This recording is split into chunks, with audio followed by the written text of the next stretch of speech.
কন্যা যদি হয়, মেয়ে যদি হয় কারোর, শুধুমাত্র মেয়ে হওয়ার কারণে আল্লাহ রাব্বুল আলামিন ওই ব্যক্তির জন্য সুসংবাদ রেখেছেন। নবী করিম সাল্লাল্লাহু আলাইহি ওয়াসাল্লাম বলেছেন, কারোর যদি 2টা কন্যা সন্তান হয়, 3টা কন্যা সন্তান হয়, এই সন্তানকে সে সঠিকভাবে লালন পালন করে, পড়াশোনা করায় ভালো যোগ্য পাত্রস্থ করে দেয়, তাহলে নবী সাল্লাল্লাহু আলাইহি ওয়াসাল্লাম ওই ব্যক্তির, ওই মা বাপের জান্নাতের দায়িত্ব নিয়েছেন।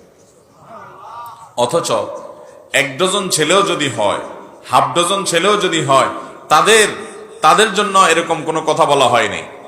অতএব ছেলে সন্তান হলে খুশি হবেন, মেয়ে সন্তান হলে মুখ কালো করবেন, এটা জাহেলি যুগের মানুষদের বদখাসলত, আইয়ামে জাহেলিয়াতের কাফেরদের বদভ্যাস ছিল এটা। ইমানদার কখনো এটাতে মন খারাপ করবে না, বরং ছেলে হলে খুশি হবে, মেয়ে হলে খুশি আরো বেশি হবে। কারণ মেয়ে হলে নবী সাল্লাল্লাহু আলাইহি ওয়াসাল্লামের ওয়াদা আছে, পুরস্কার আছে।